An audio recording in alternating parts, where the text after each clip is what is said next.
Bien, vamos a iniciar. Estamos en un nuevo episodio más del podcast enfocado. Y en este episodio vamos a hablar, queremos ir aunando en lo que es varios tipos de doctrinas. Especialmente vamos a tocar la doctrina del pecado y la doctrina de la salvación. Vamos a tratar de cubrir ambos aspectos. Quizá de una manera un tanto general, quizá de una manera quizás menos formalizada que una clase, pero creo que es importante que podamos descubrir, porque vamos a ir hallando diferentes aspectos del pecado en sí, qué es, qué existe, para qué sirve, como uno dice, pero también a la vez cómo quizás a través de los años hemos malinterpretado este nombre, esta palabra, y cómo nosotros podemos incluso verlo actualmente, porque de repente podemos hablar de eso en prédicas, en clases, pero poco a poco hemos perdido el significado original de qué es y por qué lo hablamos así y cómo nos afecta a nosotros como cristianos. Aquí estoy con mi esposa, Nixia, y vamos a hablar hoy sobre ese tema. Y de manera general, ¿verdad? Para ti, ¿qué sería pecado? Pecado para mí sería como alguna falla, alguna falta que se comete. Si nosotros vemos y nos vamos para Primera de Juan, capítulo 3, ahí habla y explica claramente de lo que es pecado. Sé que el que infringe la ley es pecado, por lo tanto, pecar es una infracción a la ley, es algo, fallar o no cumplir algún mandamiento que establece Cristo. Uh-huh. No, en efecto, la palabra pecado viene de la palabra matía, ¿verdad? Matías, hamartía, como también se puede leer en el griego, al menos en el griego, y habla de perder o fallar el blanco, ¿verdad? Y es el término que generalmente se utiliza y que hemos relacionado siempre con la idea de pecar, es fallar el blanco. Y a eso lo llamamos, ¿verdad? Sin embargo, hasta cierto punto se vuelve subjetiva la idea del pecado, porque vemos a través de clases o administraciones que incluso pequeñas denominaciones tienen estas pequeñas definiciones sobre qué es pecado. Y en muchos casos los hermanos van a acercarse a alguien y van a preguntarle, hermano, ¿usted cree que estoy haciendo mal sobre esto? Quizás no van a usar la palabra, ¿usted cree que es pecado? Pero de repente hemos hablado y decidido, oye, ¿usted cree que estoy haciendo mal sobre este aspecto de mi vida como cristiano? ¿Debía actuar diferente? ¿Qué debía haber dicho? ¿Qué debía haber hecho? Y si dije algo mal, entonces busco cómo arrepentirme, ¿verdad? Y lo demás. Sin embargo, por un lado tenemos esas pequeñas definiciones de pecado, pero cuando hablamos del pecado del punto de vista doctrinal, tenemos que referirnos a qué es el pecado según la Biblia. Una de las cosas que yo definía hace poco, ¿verdad? Era la idea que el pecado es para mí yo decía un tipo de fuerza y parece algo incongruente para hablar de fallar el blanco, pero cuando vemos nosotros al menos que creemos en la idea de que el pecado nació, se provocó en el mismo Satanás, que se convierte por definición en su propio nombre, el que contraria a Dios, el que va en contra de los designios divinos. Entonces el pecado es todo lo que contraria a Dios, pero inicia por Abraham, y la Biblia dice en Romanos, dice, pero entra al mundo a través de un hombre y una mujer, que es Adán y Eva, y entra a través del mundo a través de eso. O sea, el pecado, ese pecado que está hablando allá, que parece un tanto diferente a la idea de fallar el blanco, se convierte en algo más que simplemente eso. Y una de las cosas que podemos hacer hasta cierto punto es ir a tratar de definir cuál fue el pecado de Adán y Eva, ¿verdad?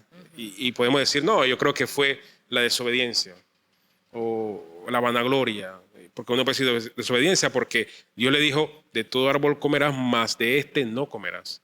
Sin embargo, creo que más allá de eso podemos notar que el pecado de Adán y Eva fue mucho más complejo, porque fue una contrariedad directamente a Dios. Puede llamarlo rebeldía, puede llamarlo desobediencia, puede llamarle como sea. Pero en el momento que dice la Biblia, y vio Eva que el árbol era bueno y que su fruto era codiciable para alcanzar sabiduría, dice que ya desde ese punto, en mi parecer, Eva empezó a fallar. Eva empezó a pecar. Desde el momento que deseó algo que Dios le había dicho que no lo tomara, desde ahí empezó a fallar. Entonces, para mí, ese pecado original que llamamos nosotros, ¿verdad? El pecado que inicia desde Adán y el pecado que hace que toda la humanidad, porque a causa de eso, Dios dice que Dios hace sentencia, da sentencia sobre el hombre, da sentencia sobre la serpiente y también da sentencia sobre todo el mundo. Amén. Dios no deja ese pecado impune, o al menos no lo deja sin una retribución inmediata. Dios lo castiga inmediatamente y ahí procede lo que llamamos nosotros el pecado original, esa raíz, llamémosla de iniquidad, ¿verdad? Así es. Entonces, ¿cómo podrías ver esa idea del pecado original en lo que consideras tú? Lo podría ver así como explicaba desde el inicio, y si nosotros nos vamos a estudiar a profundidad en cuanto a la palabra, vemos que Dios, había creado a Lucifer, ¿no? Y él, por dentro de su corazón, deseó. Y así como explicabas tú, que lo ves como una fuerza, pero asimismo fue y cautivó a la serpiente cuando Dios creó toda la humanidad. Y la serpiente no se quedó ahí, sino fue y cautivó al ser humano. Porque si cuando Satanás pecó, automáticamente Cristo lo destituyó del reino. Dios lo destituyó. Ajá. Del cielo, lo quitó, lo mandó a la tierra. Entonces, de ahí inicia el pecado original en cuanto a la perversidad que Satanás mismo, a través de la serpiente, cautivó al ser humano. Y en efecto, diría yo que hasta cierto punto, yéndome un poquito más lejos, ¿verdad? Podríamos ver que el pecado original se convierte en ese momento que la humanidad simplemente decide alejarse de Dios a través de Adán y Eva, decide no seguir los caminos de Dios. ¿Y quién más? Aquellos que posiblemente vieron a Dios cara a cara, Adán y Eva, que fueron creados a imagen de Él, pero que empiezan a caer. Y uno de los aspectos que provoca esta doctrina del pecado original es la idea de que explica entonces por qué nosotros venimos de una raíz caída y Cristo vino a la tierra. Nosotros venimos de esa raíz caída por causa de ese pecado original iniciado en Adán y Eva, y que fue básicamente copiado y recreado por muchas otras personas a través de la historia de la humanidad. Tanto así que llega entonces Cristo y ya desde Cristo en adelante tenemos un cambio de justicia y de justificación a través del sacrificio de Él. Pero llegaremos a ese punto pronto. Sin embargo, entonces debo notar poco a poco cómo el pecado original, entonces a través de la Biblia, cómo lo va definiendo. Porque de repente encuentro de que la Biblia me habla sobre, en Romanos, ¿verdad? Que explica el concepto de, Pablo dice, por cuanto todos han fallado, por cuanto, como dice la misma escritura, no hay justo ni siquiera uno, todos estamos destituidos de la gloria de Dios. Todos hemos fallado. Incluso en el capítulo 1 Pablo empieza a sentenciar a aquellas personas y dice, porque no glorificaron a Dios como a Dios, o sea, no le dieron, hablando de los hebreos en ese momento, hablando de los israelitas, no le dieron gloria a Dios como debieron. Entonces Dios, a causa de eso, lo entregó a una mente reprobada. O sea, para que no pudieran ni siquiera tratar de cumplir la normativa, tratar de cumplir la ley. Entonces, el hombre peca. Dios, años después, ¿verdad? Dios, a través de Israel, Dios le entrega, a través de Moisés, Dios le entrega las normas o las leyes divinas a Israel. Y Dios le dice, bueno, ustedes me serán como pueblo, yo les seré como Dios. Por lo tanto, ahora van a seguir esta norma. Y hasta cierto punto todo estaba bien hasta ahí, pero progresivamente, incluso antes de recibir la ley, el pueblo se había desviado. Y durante incluso el desierto, posterior a eso, se siguió desviando. E incluso cuando entró a la tierra prometida, aún se seguían desviando, ya sea las mismas personas, ya sea los reyes, ya sea el pueblo, y estaban en una constante caída. Entonces entendemos cuando Pablo dice, Dios le entregó una mente reprobada. Eran incapaces de seguir la norma, eran incapaces de seguir la ley. Entonces, si bien el pecado original viene a ser el efecto de Adán y Eva fallar a través de su seguimiento a Cristo, que entonces nos embauca a todos nosotros en una necesidad o de tratar de cumplir una normativa. Incluso ahora mismo yo puedo pensar que es así. Y ese es quizás el punto equivocado que puedo tener en este momento. Puedo tener un pensamiento de que yo estoy en una necesidad de cumplir una normativa. Y ahí es donde vamos a hablar sobre el concepto pecado, cómo se ve a la actualidad también. Pero de repente O incluso puede ser ese punto, ¿verdad? O puede ser el otro punto donde digo, ¿sabes qué? Yo no he hecho nada malo en la vida. Yo nunca he ido en contra de las leyes, al menos terrenales. Me porto bien, soy una buena persona, doy alimento a los pobres, trato de vivir una vida sin criticar a mundo o Raimundo. Y de repente puedo decir, pretendo, tengo una buena vida y soy honesto. Por lo tanto, yo de arrepentirme de qué. O incluso digo, puede decirle, bueno, aquel que es malo, que ha cometido crímenes, ese se tiene que arrepentir de algo, pero yo no me tengo que arrepentir de nada. Yo Sí. estoy bien. Vemos muchos pensamientos también aún dentro de la iglesia que han expresado, fulano nada más le falta conocer a Cristo. Entonces justificamos esa parte donde nosotros también podemos caer en ese error. Y así como explicabas, que como yo no cometo esa falta, yo no necesito estar arrepintiéndome o pedir perdón a mi hermano, porque yo no cometo una falta grande, yo no peco, yo no defraudo, yo no engaño, yo no digo mentira. Pero entonces esa parte donde nosotros debemos entender claramente, porque podemos tomarlo como a la ligera y siempre crear una justificación en la cual yo pretendo o digo, no necesito arrepentirme porque yo no soy una pecadora. Yo no soy una pecadora. Pecador es aquel que comete un crimen, comete un delito. Yo soy una persona de casa, yo trato de ser amable con los vecinos, yo trato de cumplir las cosas, trato de no ser grosera. Entonces yo no necesito pedir perdón, tampoco necesito arrepentirme. En pocas palabras, yo no peco. Yo no soy una pecadora. Entonces, ¿para qué tengo que estar pidiendo perdón?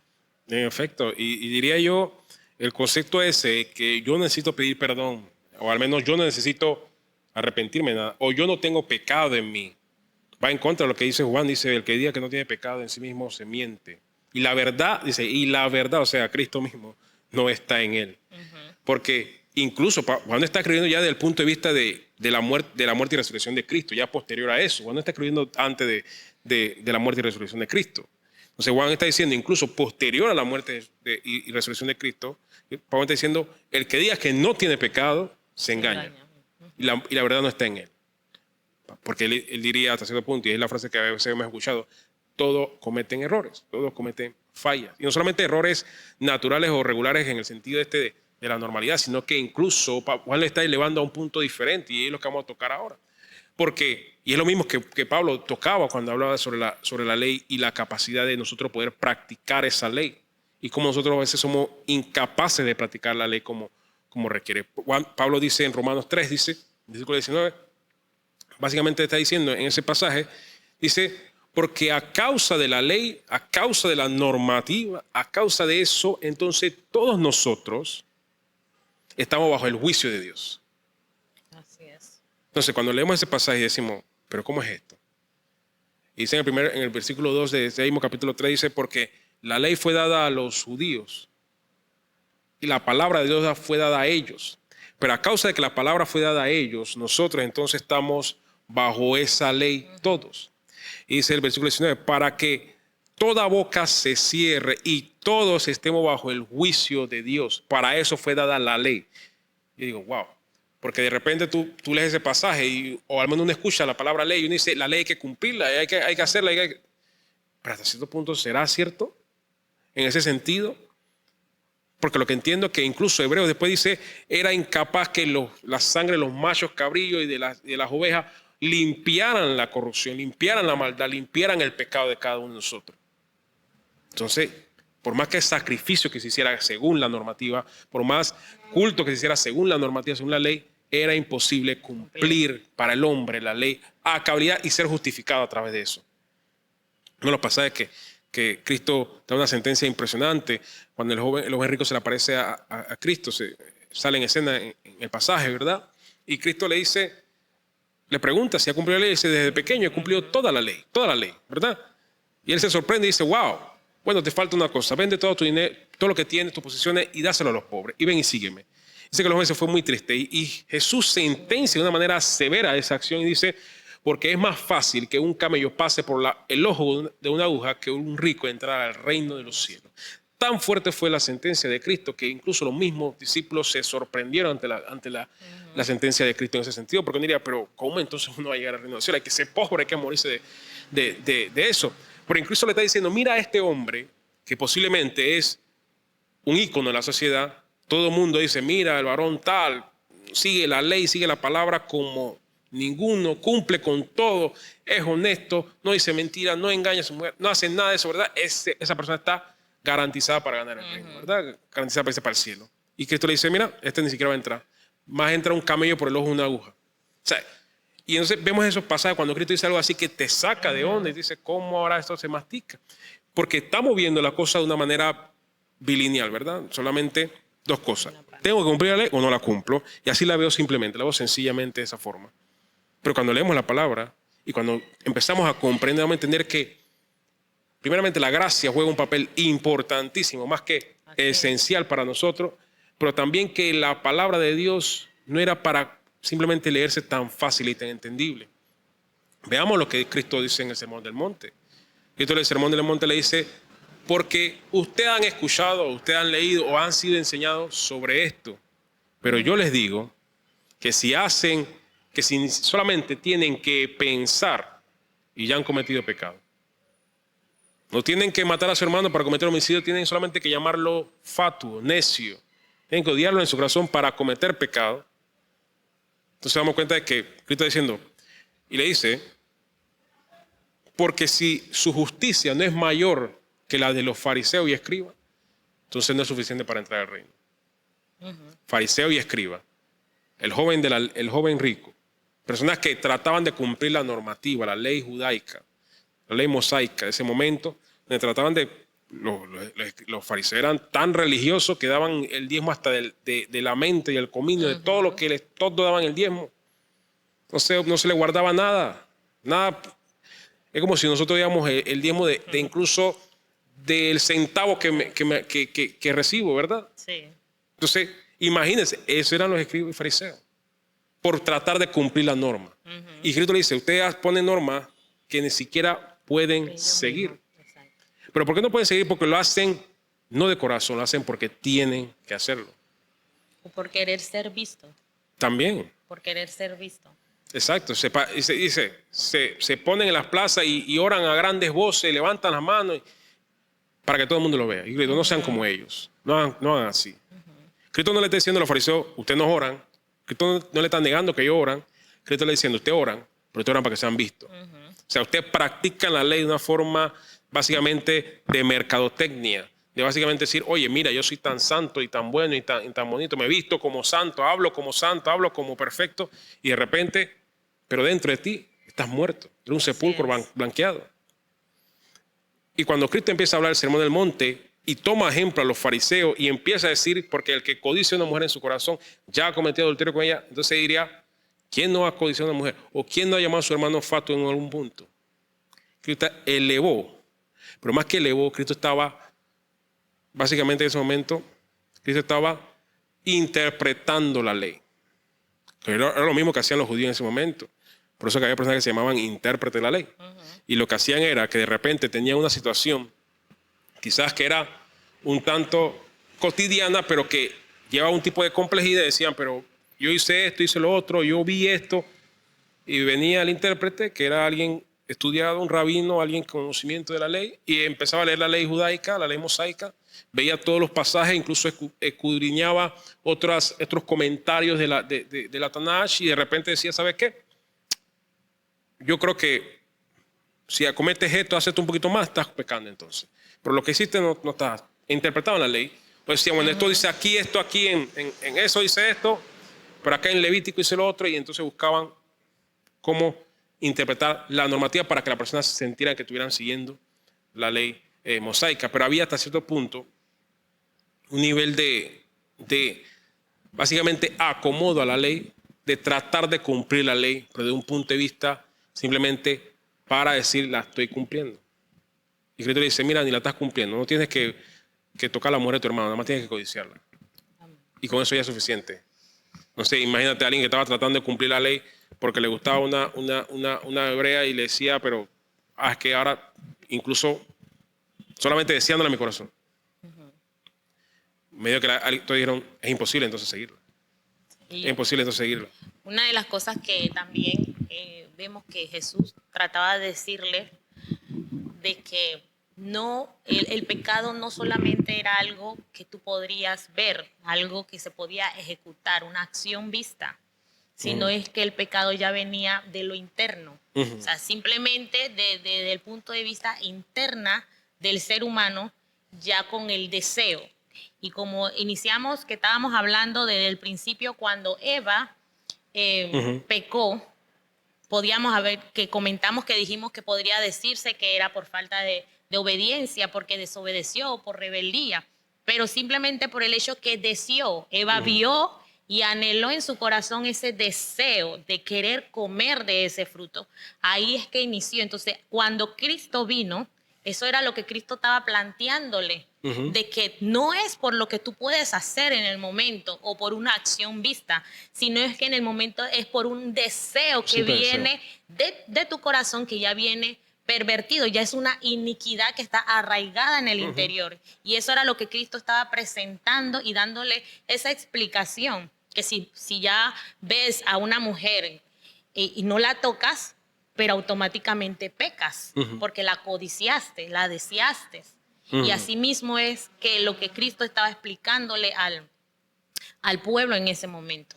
Exacto. Y hablando de la iniquidad, que es el punto del pecado original, es ese deseo pecaminoso que está arraigado en el ser humano, como parte de él, que viene de la descendencia caída de Adán, ¿verdad? Y que ese deseo pecaminoso que existía en ellos le impedía poder cumplir la norma. No podían cumplir la ley, no podían cumplir la palabra de Dios, no podían seguirla. Y era imposible para ellos poder hacerlo, era imposible. Sin embargo, hasta cierto punto veíamos este aspecto y decíamos, pero ¿cómo es posible esto? Porque al final Cristo viene, pero también en ese momento los judíos decían, pero estamos tratando de seguir la norma mosaica, estamos tratando de seguir la ley judaica, pero es imposible para nosotros. Y ahora, tras que ya era imposible seguir los pasos de los fariseos, ahora Jesús dice, que lo voy a elevar 10 pasos más arriba. Ahora es más difícil. Ahora simplemente con el deseo. Exacto. Porque incluso yo te puedo decir, tú quizás no salga una mala palabra de tu boca, pero de seguro la pensaste. Así es. Quizás tú no maldeciste a nadie, o a tu jefe, a tu hermano, a tu amigo, no lo maldeciste en su cara, pero de seguro lo pensaste o lo hiciste en secreto.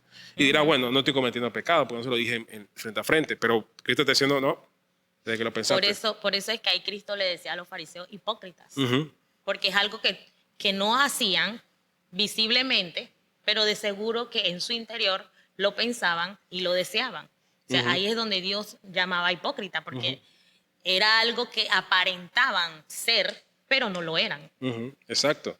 Entonces, y bien podemos decir, ¿verdad? De esa idea de que yo puedo simplemente actuar en base a algo y no hacerlo. Pero imagínate, si yo digo, eso es efectivo, eso es totalmente, no sé, entiendo ya cuando Cristo dice, pegados a mí, llevaréis mucho fruto, pero fuera de mí, nada podéis hacer. Y él se repite, yo soy el camino, la verdad y la vida. Nadie viene al Padre si no es por mí. Entonces ya yo entiendo que Cristo está diciendo, señores, con su propia fuerza tú no puedes hacer. Así es. No pueden seguir, no pueden cumplir la norma. No pueden cumplir la ley. Es imposible. No es que sí puedo, es imposible. Entonces, y diría mucho, pero ¿para qué entonces la tiraron? Y ahí donde leemos Romanos 3, y Pablo en su revelación dice, porque a través de la ley que fue dada a los judíos, entonces todos nosotros estamos bajo el juicio de Dios. Bajo el juicio de Dios. Porque todos hemos pecado. Pero para que Dios pudiera redimir, en el plan divino tuvo que dar la ley. Tenía que traer juicio. Ahora bien, esa es la parte interesante. Yo quiero leer el capítulo 3 de Romanos, porque aquí empezamos a leer un par de pasajes que nos ayudan a entender el aspecto de cómo fue la redención de Cristo. Porque si bien el pecado original, hablamos de la iniquidad yacida en los seres humanos a través de los años, que ha sido ratificada por las siguientes generaciones, pero que en algún punto nosotros con Cristo, a través de Cristo, hemos sido librados de la ley del pecado y la muerte y ahora estamos bajo la ley de Cristo. Entonces, ¿cómo entonces eso funciona para mí? Porque si la ley, ¿para qué Dios envió la ley? ¿Para qué Dios envió a Cristo en base a esto? Yo creo que si leemos, ¿verdad? El capítulo, ¿verdad? dice el capítulo 21, pero ahora aparte de la ley, aparte de la norma, aparte de la ley mosaica, se ha manifestado la justicia de Dios. La justicia de Dios, dice, la justicia de Dios es lo que, si hablamos de justicia, es lo que cada uno le merece. Testificada por la ley y por los profetas. La justicia de Dios fue testificada por la ley y los profetas. O sea, vemos que los profetas profetizaron sobre ese día de Dios, ese momento que Jehová iba a venir, iba a justificar a su santo, iba a salvar, iba a ser, ¿verdad? Y que la ley misma también hablaba sobre esa justicia, porque por cuanto la ley, ¿verdad?, trajo juicio, esa era la justicia de Dios que venía. Dice, la justicia de Dios por medio de la fe en Jesucristo. La justicia se consigue a través de la fe en Jesucristo. Eso creo que todos lo sabemos. Para que todos los que creen en Él, porque no hay diferencia, por cuanto todos pecaron y están destituidos de la gloria de Dios, siendo justificados gratuitamente por su gracia. Entonces la palabra aquí ya no es justicia, sino es justificado.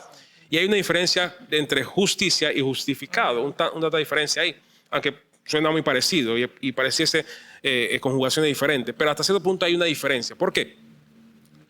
Si, por ejemplo, en el trabajo nosotros justificamos cosas. Por ejemplo, yo puedo justificar una tardanza y se llama tardanza justificada. ¿Por qué?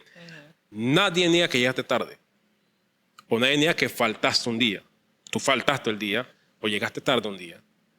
Pero ahora bien, tú vas a traer excusas para justificar tu falta. En este caso, Pablo dice aquí, siendo justificados gratuitamente. O sea, no está negando la falta que hemos tenido, sino está diciendo, sí han cometido falta, pero ahora son justificados gratuitamente.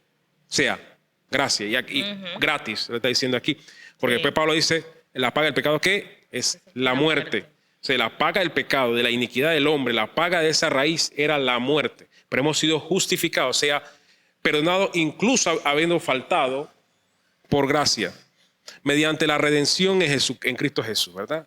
Y eso creo que se puede explicar un poco solo. Y aquí viene la parte interesante, porque Pablo dice en el capítulo 25, a quien Dios puso como propiciación por medio de la fe en su sangre. Si volvemos yo sé que si volvemos un tanto a la ley judaica, a la ley mosaica, y vamos atrás y hablamos sobre la justicia dentro de la ley mosaica y cómo se practicaban los cultos y cuál era, digamos así, la liturgia, los ordenamientos, la ley mosaica. La ley mosaica establecía diferentes cosas. Y esta es básicamente la introducción al tema de salvación. La ley mosaica establecía diferentes tipos de sacrificios. Los judíos, en su momento, los hebreos, los israelitas, sacrificaban, había primero el sacrificio por la expiación, que era el sacrificio el más grande de todos, que hacía el mismo sumo sacerdote. Posteriormente estaban los sacrificios por los pecados. Pero había sacrificios por los pecados cometidos en conciencia y los sacrificios cometidos en inconsciencia.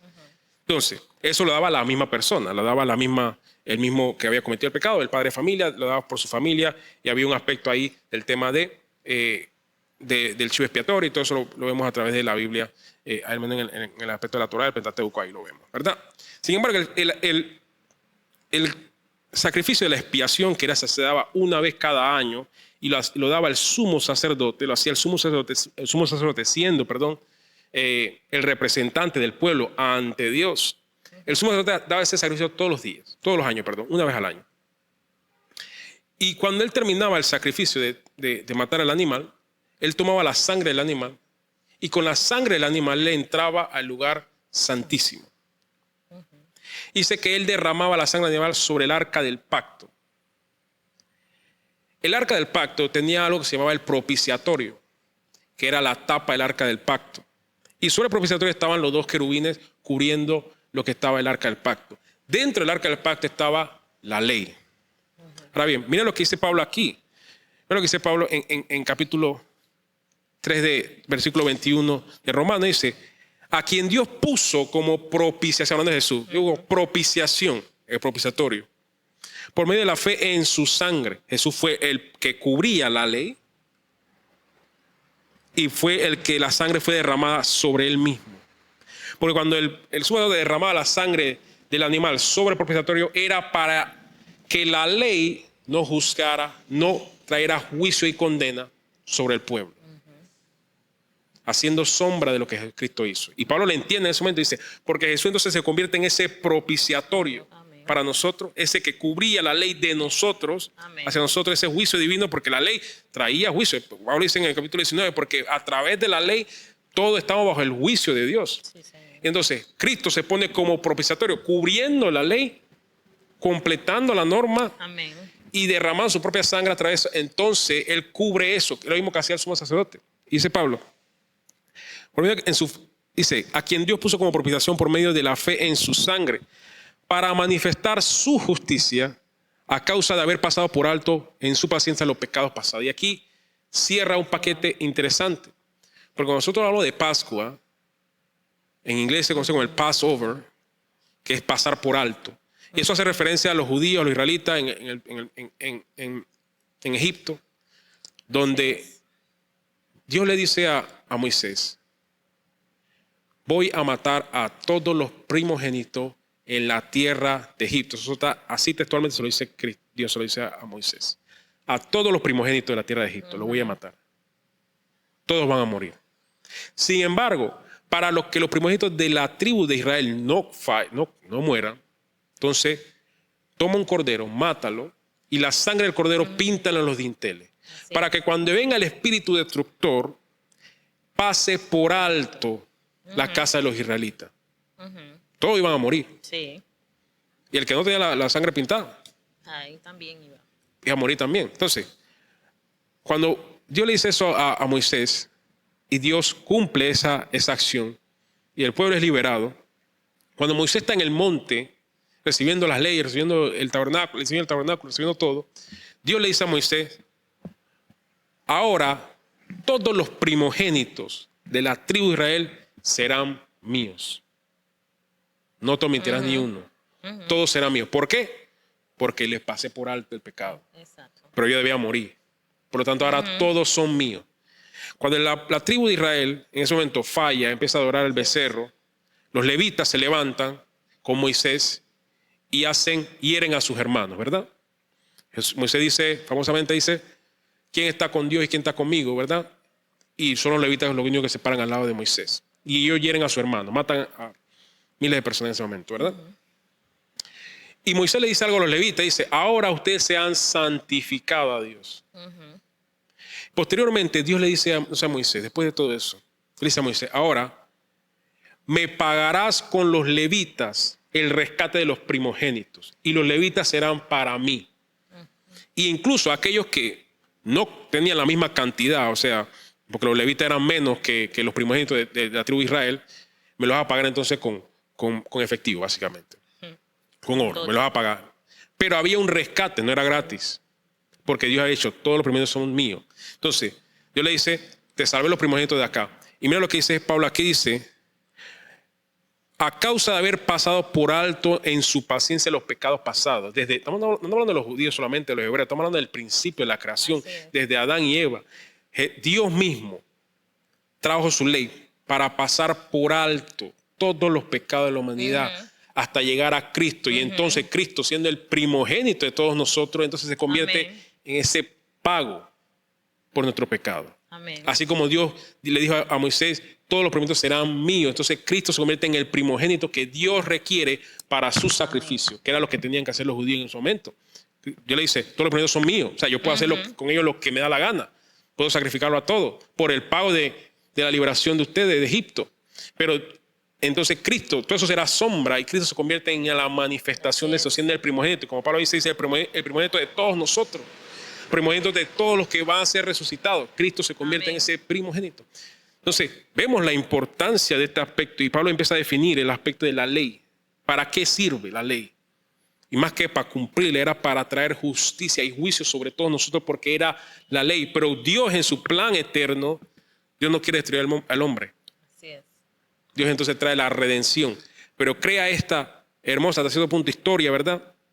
Donde uno entiende el aspecto de la salvación y de la redención a través del pecado y la redención de eso, ¿verdad? Entonces, de aquí viene obviamente la idea de la salvación. ¿Cómo podrías ver esta parte, verdad? ¿Cómo denotas este aspecto que estamos hablando ahora mismo de aquí?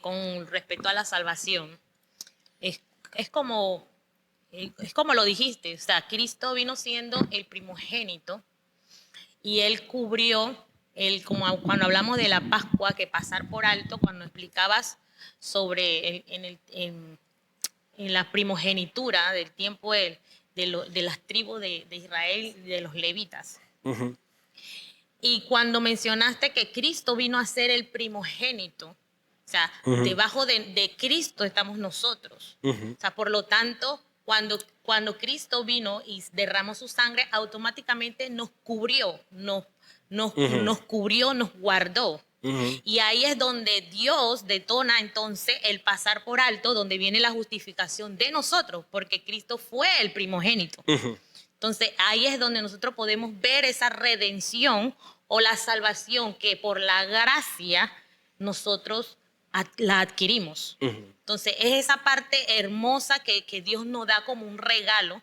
cuando vemos eso, es pasar por alto y hemos sido justificados solamente porque Cristo se presentó ante su Padre y fue el primogénito.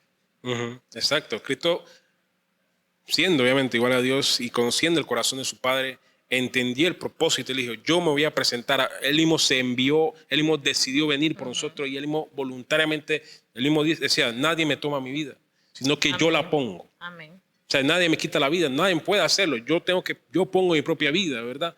Por todos nosotros. Entonces, vemos ese aspecto de la salvación y entendemos entonces que la importancia del pecado, aquel pecado que se cometió desde el inicio, aquella desobediencia, aquel deseo pecaminoso que tuvo Eva hasta cierto punto y Adán, ¿verdad?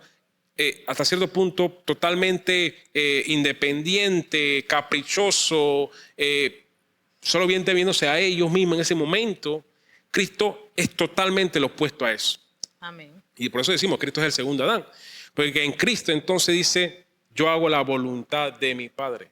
Él dice, yo no vengo a hacer lo que yo hago, yo voy a hacer lo que mi Padre me dice, lo que yo voy a hacer, eso yo digo, eso yo hago. Así es. Yo cumplo esa voluntad. Por lo tanto, cumplo también la ley establecida por mi Padre.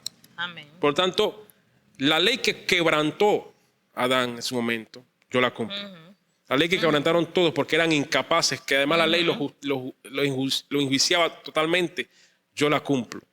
Y en ese cumplimiento tenía que morir, tenía que ser el sacrificio, porque la Biblia dice, y hasta cierto punto, cuando leemos no entendemos el concepto ahí, toda la paga de cualquier pecado era la muerte. Cuando los judíos presentaban pecado, ya sea de expiación o presentaban el pecado por los pecados, sacrificio por los pecados hechos, ya sea por omisión o por conocimiento, ellos tenían que hacer algo interesante y lo podemos leer en la Biblia.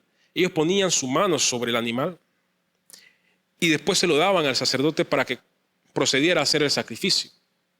En esa acción de poner la mano sobre el animal, ellos estaban transfiriendo el pecado de ellos sobre el animal. Así es. Y por lo tanto, el animal que era sin mancha, que era sin culpa, que no había hecho nada malo, que era inconsciente de pecado, porque el animal era el único que podía decir, yo no tengo conciencia de pecado porque nunca he pecado, no sé qué eso es, ni se habla bien. Ese animal, entonces, era muerto en vez del hombre.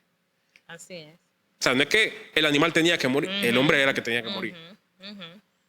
Pero al hacer ese sacrificio, entonces pasaba de eso al animal. Por eso es que Dios lo requería, que el animal que fuera sacrificado fuera sin mancha, fuera perfecto, no tuviera nada malo, que fuera porque era la forma de buscar lo más perfecto posible para poder ser presentado ante Dios, porque tenía que ser alguien que tú podías transferirle el pecado desde un punto de vista. Sin embargo, dice la Biblia en Hebreo, ni la sangre de los machos cabríos, ni la sangre de los bueyes, ni la sangre de ningún animal podía eliminar el pecado. No lo podía hacer. Todo era sombra de lo que venía a hacer. Todo era preparación para lo que venía a hacer. No lo podían hacer, era el simbolismo que se utilizaba en ese momento, pero no lo podía hacer. Amén. Entonces, el pecado original, ese deseo original, Cristo es la divergencia de ese deseo original. Cristo es totalmente la divergencia. Sí. Entonces, cuando hablamos del pecado original, cuando estamos en Cristo, entonces, por eso que la Biblia dice, ya no estamos bajo la ley del pecado. Ya no estamos bajo la ley de Adán caída, que trata de buscar no hacer lo mal, sino que estamos bajo la ley de Cristo. Y estando bajo la ley de Cristo, ahora no es que somos perfectos. Y esa es la parte quizás equívoca que hemos pensado. Bueno, ahora yo no puedo cometer error. No, Exacto. al contrario. Tú puedes cometer errores. Pero sigue siendo justificado por Cristo. Y ahí es donde entramos a la idea del pecado, como quizás nosotros lo conocemos. Al menos a que, como me decías al principio, ¿verdad? Yo llamaría pecado a fallar el blanco, a cometer un error. Pero de cierta forma vemos la doctrina del pecado, vemos la doctrina de la salvación y decimos, y hemos dicho, ¿verdad? Imagínate tú, que si yo estoy viviendo bajo una normativa, una ley, y yo siento que si fallo esa ley por algún punto, me voy al infierno, peco a Dios. Entonces estoy viviendo en una total incertidumbre. Y quizás hay cristianos que estamos viviendo una incertidumbre. Así es. Porque vivimos una vida donde decimos, bueno, yo no sé si, y lo podemos practicar un día, tú puedes separarte en una congregación, podemos pararnos aquí en la congregación y preguntarle al hermano, ¿usted cree que si Cristo viene ahora mismo, usted se va para el cielo o no se va para el cielo? Y yo creo que una buena cantidad va a decir, yo no estoy seguro, hermano. Ajá. O quizás por aparentar vaya a decir que sí, pero dentro de ellos quizás dirán, yo no sé. Y esa incertidumbre es mala. ¿O eso Sí. ¿Qué crees en eso? Sí, porque cuando me habla de incertidumbre, pienso y siento que es como falta de creer algo Uh-huh. de lo que Dios ya me dio. Uh-huh. Entonces, cuando yo no creo, ahí es donde se crea, valga la redundancia, esa incertidumbre en mi interior. En primera de Juan, capítulo 3, habla de eso. Todo aquel que cree en Él, dice la Biblia, que es justificado, es libre de pecado. Uh-huh. Todo aquel que cree en Él. O sea, si mi creencia está en lo que ya Cristo estableció para mi vida, entonces yo no tengo que estar viviendo en esa incertidumbre de que si alguien me pregunta, ¿vas para el cielo? Yo pueda decir con certeza que sí, porque yo conozco y recibo y creo lo que Cristo hizo para mí en la cruz, cuando trajo la redención y lo que es la salvación, Sí. por gracia que lo recibimos. Entonces está en mí el creer y muchas de estas cosas de la incertidumbre es la falta de creencia. Uh-huh. La falta de fe, De fe, literalmente. exacto. Uh-huh. Porque, por un lado, tenemos el pensamiento, el mal pensamiento de que, ok, claro, si yo sé que estoy fallando, si sé que estoy fallando conscientemente, que es otro aspecto también de la doctrina del pecado, el pecado consciente que habla Hebreo, ¿verdad? Es una cosa, pero diría yo que si yo estoy viviendo una vida donde yo tengo incertidumbre por naturaleza, o sea, literalmente yo necesito que el pastor me diga que está mal. Y no hablando de nuevo convertido, no estoy hablando de personas con 2, 3 años de conocer a Cristo, hablando de personas que quizás tengamos 10, 20, 30 años de convertido. Sí. Y yo todavía necesito la reafirmación de que estoy haciendo bien, que estoy viviendo una vida cristiana conforme, o que al menos busque en la palabra, bueno, debo cumplir esto, no, y yo estoy en esa incertidumbre, entonces yo no tengo la seguridad de la fe. Yo no tengo fe en que soy salvo. Estoy en incertidumbre y por no tener fe, me voy al infierno, literalmente, sí, por no creer. Pablo dice en Romanos 14, porque todo lo que hagáis, hacerlo con fe. Porque Amén. Si lo haces con fe, te sirve para justificación. Amén. Pero si lo haces sin fe, y diría yo, incluso si haces cosas que parecen santas, sacras, dentro de las congregaciones de los santos, pero si las haces sin tener un ápice de fe, entonces te es pecado. Pablo lo dice. Sí. Te es pecado, te funciona como pecado, no te funciona para justificación. Te funciona como pecado. Pecado te aleja de Dios. Entonces, no puedes decir que tienes fe, o al menos no puedes decir que vives una vida cristiana sin tener la certeza, al menos de lo más importante de tu vida, que sería la salvación. Exacto, la salvación. Tienes que tener esa certeza de salvación. ¿Y cómo tienes esa certeza de la salvación? La palabra dice, la fe viene por el oír y el oír viene por la palabra de Dios. Amén. Entonces, ¿cómo yo gano certeza de mi salvación? Escudriñando su palabra. Así es. Porque de repente yo me podría sentar aquí y podríamos sacar un listado y vamos a encontrar diferentes aspectos, porque esta doctrina dice porque esto está mal, esto está bien, que si yo tomo esto estoy bien, o si yo hago esto estoy mal. No, Pablo dice en Gálatas, dice, porque tenemos la libertad de Cristo, estamos bajo la ley de Cristo ya. Así es. Pero Pablo también dice en Gálatas, dice, pero esta ley, esta nueva libertad no sea causales de pecar, porque evidentes son las obras de la carne. O sea, que si yo sé, Pablo dice, evidente, o sea, se va a notar. Exacto, se nota. Se nota legua. Pablo dice en Filipenses, porque todo lo bueno, todo lo de buen nombre, en eso pensar. O sea, cuando hablamos de la ley de Cristo, no estamos hablando de una serie de reglas y vamos a escudriñar y a sacar 300, 500 leyes bíblicas ahora, donde qué es lo que hay que hacer, qué es lo que hay que no hacer. No, no, no. Porque entonces estaríamos haciendo lo mismo que los fariseos estaban haciendo en su Así momento. es. Tratando de cumplir la ley con nuestra propia fuerza. Tratando de cumplir la ley con nuestro propio conocimiento, con nuestra propia soberbia y nuestra propia ideología. Diciendo que yo lo conozco mejor porque yo... No. Es en base a fe. Cristo dice, el que permanece en mí. Cuando hablamos de la apostasía, que habla hebreo, ¿verdad? A eso se refiere. Cristo habló sobre eso. Cristo le dijo, en esos días vendrán personas y me dirán, Jesús, Cristo, en tu nombre echamos fuera demonios, en tu nombre hicimos milagros. Yo le diré, apártense de mí, hacedores de maldad. Sí, No los conozco. así es. Ahí estamos hablando de personas que conocían de Dios. Personas que en un punto tuvieron fe, pero la perdieron. Así es. Si uno dice, ¿usted cree cómo la salvación se pierde? Cuando tú pierdes la fe. Y cuando viene la fe te hace permanecer. Ahora bien, yo no digo fe de aquello que dice, no, yo creo. Porque tú puedes decir, tú crees, tú puedes decirlo, pero si no actúas como tal. Y eso es lo que habla Santiago. Porque entonces decimos, no, Santiago contradice a Pablo, no. Pablo está hablando, porque si tu fe no tiene obra, es muerta. O sea, si tú dices tener fe, si lo hablas de tu boca, y eso es lo que te hace Santiago, dice, tú dices amar a tu hermano, Santiago pone el ejemplo, Sí. pero cuando tu hermano viene y te dice que no tiene para comer, tú le dices, bueno, Dios te bendiga y ya. Pero tú teniendo, pasa a decir, tu fe es muerta, Exacto. Sí. porque tú lo dices de tu boca para afuera, es apariencia solamente. Exacto. Entonces a eso Santiago se refiere a que tu fe tiene que tener obra, pero no obra de la ley, Ajá. no obra de cumplir una normativa, habla de obra de que tu acción de fe, si tú dices creer en Cristo, tú debes actuar como alguien que cree en Cristo. Que se manifieste en uno. Que se manifieste. O sea, toda la esencia misma que hay de Cristo en uno es lo que se tiene que manifestar. Es lo que se tiene que manifestar hacia otros que no conocen. Y ahí es donde nosotros podemos vertir en ellos todo la esencia misma de Cristo, y así mismo ellos también podrán alcanzar esa salvación que nosotros hoy día tenemos. Pero es en sí la manifestación.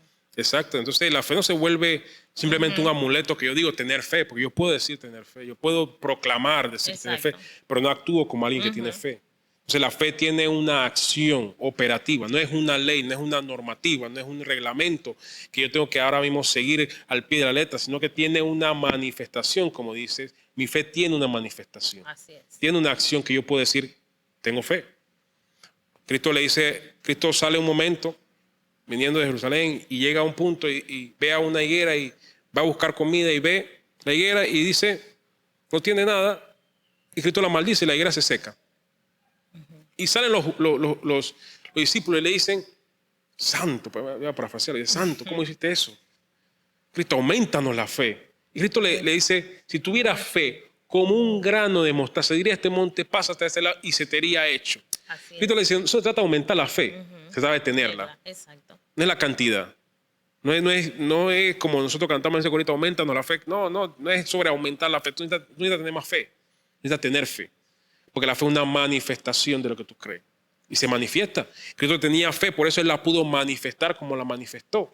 Pero Cristo le dice, ustedes son de poca fe, porque no actúan en base a eso. Dicen creer la Biblia. Los fariseos decían creer la ley, practicar la ley, pero dice, ustedes dan diezmo. Y le dice, ustedes dan diezmo de la mente, del comino y de todas las especias, pero no aplican la justicia. O sea, ustedes su fe o su creencia es de la boca para afuera, de lo que la gente ve, de lo que es apariencia, y no podemos vivir una apariencia. Entonces, cuando hablamos de pecado, en verdad, podemos referirnos a ese aspecto de la vida cristiana, a vivir de apariencia, o al menos incluso a vivir fuera de la fe de Cristo. Porque si yo digo creer en Cristo, yo tengo que actuar como alguien que vive en Cristo. Pero no por aparentar, no por ganarme un puesto en la iglesia, no por hacerme parecer bonito ante la gente, sino en base a poder afrontar al real aspecto de quién es Cristo. O sea, no es una fe ficticia, no es algo que yo digo de boca, sino algo que yo practico constantemente, la fe. Entonces, diría yo, la vida cristiana en ese sentido es fácil, como Cristo lo dijo, tomar mi carga que es fácil. No es mucho peso, no son 613 leyes. Sencillo, permanece en mí. Se condensó en algo pequeño. Solamente Cristo nos mandó a que lo amáramos con toda nuestra fuerza, con toda nuestra mente, con todo nuestro corazón. Y es algo, se condensó en todas esas 600 leyes que podía tener, se condensó en algo. Y aún así Cristo añadió el segundo mandamiento, ama a tu prójimo como a ti mismo. Entonces si de lo que nosotros tenemos de amar a Cristo con toda nuestra mente, con toda nuestra fuerza y con todo nuestro corazón, es algo sencillo. Y ahí es donde se aplica también la ley cuando hablábamos desde el principio del pecado, que es una falta, lo que Eva cometió, o sea, ella falló a una instrucción que Cristo, que Dios mismo le había establecido a ella.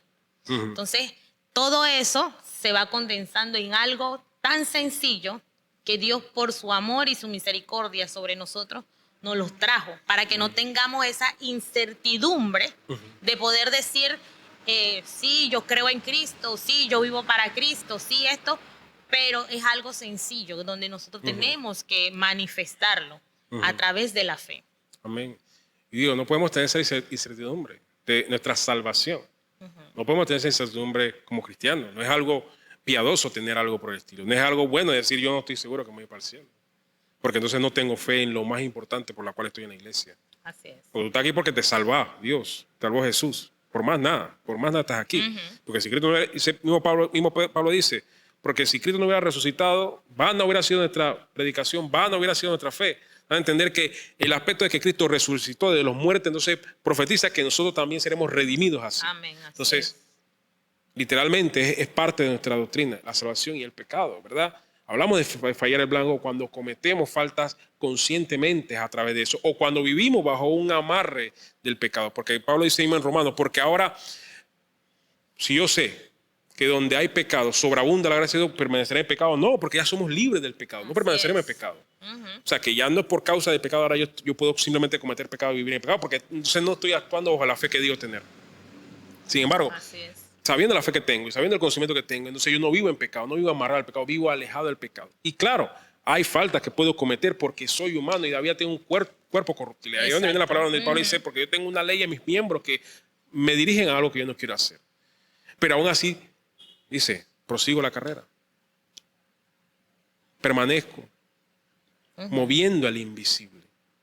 Así es. Entonces, no me desvío por la vida que tengo. O sea, la seguridad en Cristo es que yo, incluso, Juan dijo, y si hemos cometido pecado, dice, abogados tenemos con el Padre. Sí, y algo bonito que él dice, a Jesucristo el justo, al que sí cumplió. O sea, que yo no tengo que hacerlo por mi fuerza.